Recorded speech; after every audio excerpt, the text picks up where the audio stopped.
In this video, we will cover how to load a single product DirectCommand Granular application onto the run screen of the Ag Leader Edge display. From the home screen, press the Start Field Operation button. Select the correct growing season and grower. Select the correct farm and field. Select the correct operating configuration from the configurations list. Select the correct product from the drop-down list. Press the green check mark. Acknowledge the warning.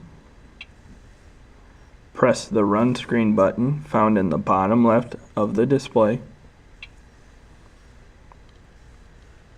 We have now covered how to load a single product DirectCommand Granular application onto the run screen of the Ag Leader Edge display.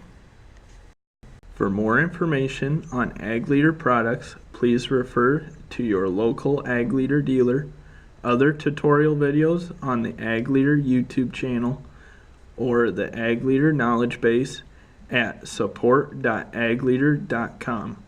To find an Ag Leader dealer in your area, please visit our website at www.agleader.com and use the Find a Dealer feature located on the home page.